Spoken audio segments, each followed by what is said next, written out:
Have you experienced those moments where you get more done in an hour than you would normally get done in a day? This is a heightened state of focus, which some people refer to as hyperfocus, flow, or deep work. And if you could harness the ability to work deeply consistently, then you could 2 times, 5 times, or even 10 times your productivity. Imagine the impact that could have on your grades, your career, or just your life in general. But the issue is we spend most of our time in a distracted state of shallow work and spending hours and hours trying to get through a never-ending to-do list and barely even making a dent.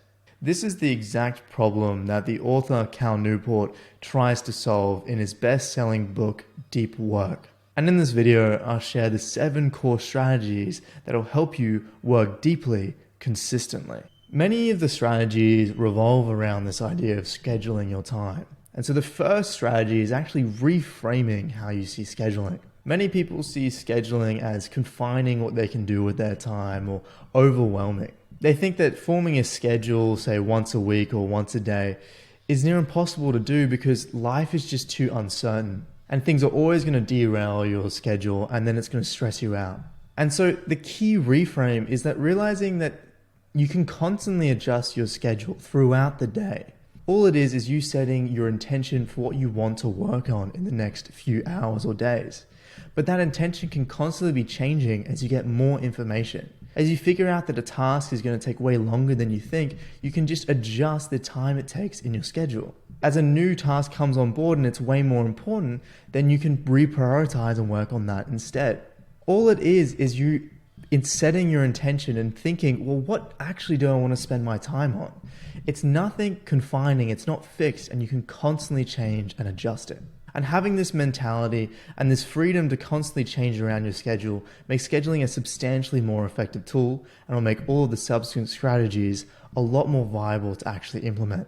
The next 4 strategies I'll introduce are all surrounding this idea of scheduling your work. The first one is to schedule exactly when you're going to be working deeply or working in a very hyper-focused state.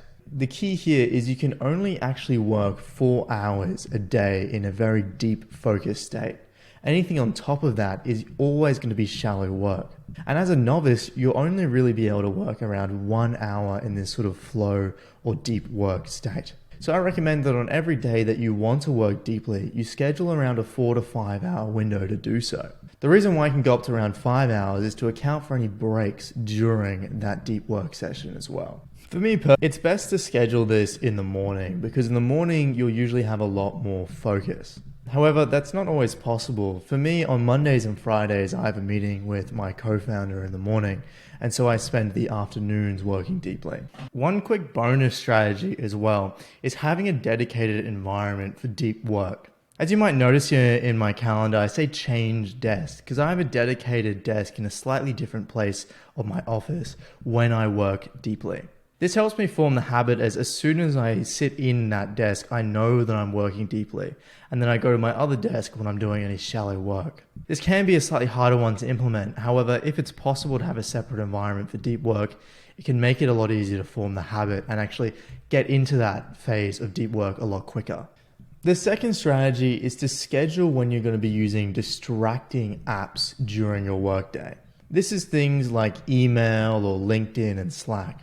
Things that you need for work but can lead to a significant amount of distraction. So for me, I've scheduled in an hour on Monday and Friday morning and an hour after lunch from Tuesday, Wednesday, and Thursday. And this is the one that people are usually going to be most hesitant to implement because they think that it's really important that they respond to messages quickly. However, what you'll find is it's usually not that important to respond within an hour or two. And as long as you communicate the fact that you're only going to be responding in these windows to your core colleagues, then it's not actually an issue. For me personally, I've told all my colleagues that I will only actually respond in these short windows, and that if they need me urgently, they can call me, and then I've added them to a favorite list where their notifications will actually go through when they try and contact me. However, I say that it's only for emergencies. This way I don't find myself constantly checking my email throughout the day, which can derail all of your deep work efforts. The third strategy is to set clear, motivating deadlines. And you want to do this on both the small and big picture scale. On a small scale, when I get to my day-to-day routine, I'll actually schedule in exactly what I'm going to be working on. And so let's say it's Wednesday, I would actually delete that deep work block and then I'd schedule in exactly what I'll be working on here. And then with these tasks, you can set a clear deadline for when you want to complete them. And so in this case, maybe I want to finish this task by 8:15. It's a clear deadline that motivates me to try and work in a focused manner. And you want to make these goals ambitious. However, you also want to be careful that you don't overschedule yourself. So it's good to also add in buffers in between tasks. That way you can be ambitious, but you're not too ambitious that it ends up demotivating you when you don't end up completing all of the tasks on time. But you can also set deadlines on a more big picture scale. So it can be more big picture goals for the next month or two. And when you're setting these more big picture goals, it's best to number one, use clear metrics. And if possible, actually use leading metrics, such as the time you put in, things which are in your control, rather than lagging metrics, which are the outcomes like your grade or the amount of money you made. And finally, it's also good to make these visible. Try and remind yourself of this goal and if possible, make it public. Maybe tell your colleagues or friends about it. That way it keeps you more accountable. The final component when it comes to scheduling your work is to schedule your actual shutdown routine. The purpose of this routine is to ensure that you can actually rest appropriately. Because as we'll discuss in the subsequent strategies, the ability to rest is vital because you need to have enough energy to actually work deeply the next day. With this shutdown routine, it's best to have a consistent time. For some schedules like mine, it can be slightly harder, and as you'll note here, I have 2 shutdown times that I vary between. However, if possible, it's best to have a single shutdown time to make it easier to actually flick the switch when you get into your rest mode. And in this shutdown routine, you need to go through a series of steps which help you clear your mind. For me, this is 4 steps. The first step is checking everything one final time. That is Slack, my mail, my calendar, everything.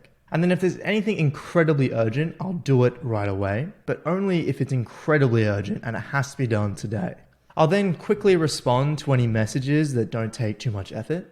And anything else that isn't urgent or anything else that's going to take more time to do, I'll add to my task list to do the next day. The second step is a similar idea where if there's anything else on my mind, any remaining tasks I think I need to get done, I'll put it all on my task list. This helps me clear my mind so I'm not thinking about this during my rest.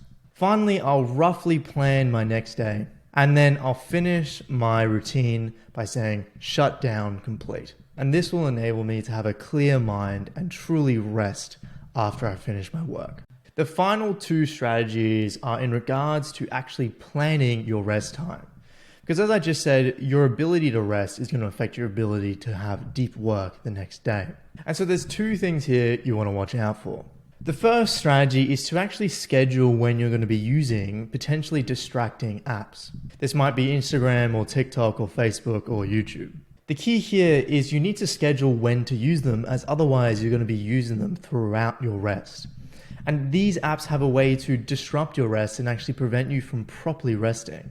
And by actually avoiding the use of these apps, you're training your ability to focus. And so you want to schedule in a set time where you're going to go and use these apps. And outside of that, you do not touch them and you accept boredom. Another thing here is it can be very beneficial to try and quit some of the unnecessary social apps and reflect on whether it's genuinely actually helping you live the life you want to live. For me, the system I've implemented is I only use social apps for messaging. I'll only use Instagram to message friends. I'll only use Facebook Messenger. I'll never actually use the core application because then I'll just get stuck in doom scrolling. And if I want to know about one of my friends' lives, I'll set up a coffee chat and talk about it with them. And then I've also put all of my notifications on silent and I've informed my family that I won't be responding to messages rapidly.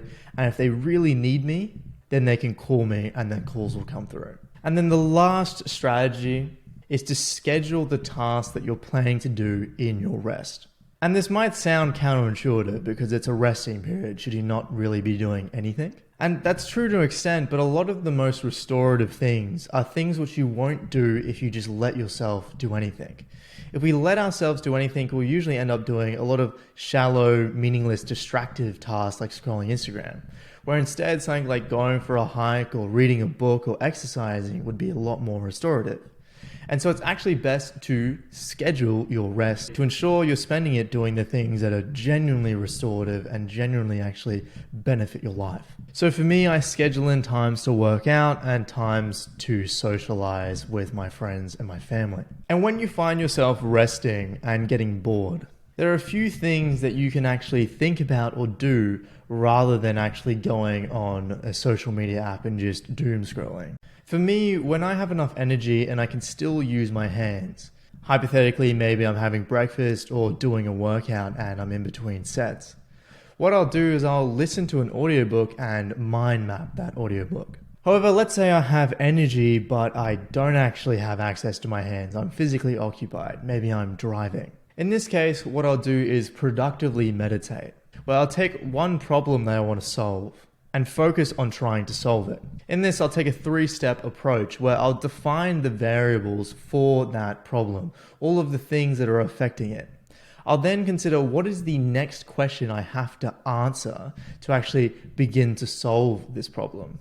And then finally, once I've answered that question, I'll consolidate what that means in terms of the various variables affecting this problem and restart the process. And the key here is to meditate on it. You want to focus on this one thing, forgetting all distractions and preventing yourself from looping over and over on a certain thought process. But there are some times where I just have no energy at all during my rest periods. Maybe I've had a really long day. In that case, instead of just scrolling Instagram or watching Netflix, I just sit there with my thoughts. Because scrolling Instagram and watching Netflix, although they're easy, they're not actually restorative. And so instead, I just relax. I just sit there with my thoughts. Maybe I'm working out or driving in complete silence. And although it sounds boring, it's actually really restorative and really good for your long-term fulfillment and happiness. So that's everything. Those are all the strategies that you should implement in your life to help you live a life that is more fulfilling and filled with deep work. If you want more videos like this, consider subscribing. Apart from that, have a great day.